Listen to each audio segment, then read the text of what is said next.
ಇದೇ 15 finance commission ಬೆಂಗಳೂರಿನ peripheral ring road ಮತ್ತು ಇಲ್ಲಿಯ ಅಂತರ್ಜಲ ಅಭಿವೃದ್ಧಿ ಈ ಕಾಮಗಾರಿಗಳಿಗೋಸ್ಕರ ಇನ್ಫ್ರಾಸ್ಟ್ರಕ್ಚರ್ ಅಭಿವೃದ್ಧಿಗೋಸ್ಕರ 6,000 ಕೋಟಿ ರೂಪಾಯಿ ಕೊಡಿ ಅಂತ ಹೇಳಿತ್ತು.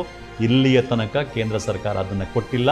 ಆ ವಿಷಯವನ್ನು ನಿರ್ಮಲಾ ಸೀತಾರಾಮನ್ ಎಲ್ಲೂ ಮಾತಾಡ್ತಾನೆ ಇಲ್ಲ. ನ್ಯಾಯವಾಗಿ ಸಲ್ಲಬೇಕಾದ ತೆರಿಗೆಯನ್ನು ಕೊಡೋದ್ರ ಬದಲು ಕೊಟ್ಬಿಟ್ಟಿದ್ದೀವಿ ಎಲ್ಲ ಅನ್ನೋಂಥ ಸುಳ್ಳು ಹೇಳೋದ್ರ ಮೂಲಕ ಮತ್ತು ಕರ್ನಾಟಕ ತನ್ನ ನ್ಯಾಯಯುತ ತೆರಿಗೆ ಪಾಲನ್ನು ಕೊಡಿ ಅಂತ ಕೇಳ್ತಾ ಇರೋದೇ ತಪ್ಪು ಅಂತ ಹೇಳೋದ್ರ ಮೂಲಕ ನಿರ್ಮಲಾ ಸೀತಾರಾಮನ್ ಮತ್ತೊಮ್ಮೆ ಮಗದೊಮ್ಮೆ ತಮಗೆ ಅರ್ಥಶಾಸ್ತ್ರದ ABCDನೂ ಗೊತ್ತಿಲ್ಲ ಅಂತ ಪ್ರೂವ್ ಮಾಡ್ತಾನೆ ಇದ್ದಾರೆ.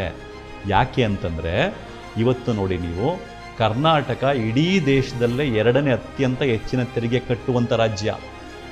ನಮಗೆ ಕೇಂದ್ರ ಸರ್ಕಾರ ಕೊಡಬೇಕಾದ ನ್ಯಾಯಯುತವಾದ ತೆರಿಗೆ ಪಾಲನ್ನು ಕೊಡಲಿಲ್ಲ ಅಂತಂದರೆ ಕರ್ನಾಟಕ ಒಟ್ಟಾರೆಯಾಗಿ ಹಿಂದೆ ಉಳಿಯುತ್ತಾ ಹೋಗುತ್ತೆ. ಕರ್ನಾಟಕ ಹಿಂದೆ ಉಳಿದ್ರೆ ಕರ್ನಾಟಕದಲ್ಲಿ ಕಲೆಕ್ಟ್ ಆಗುವ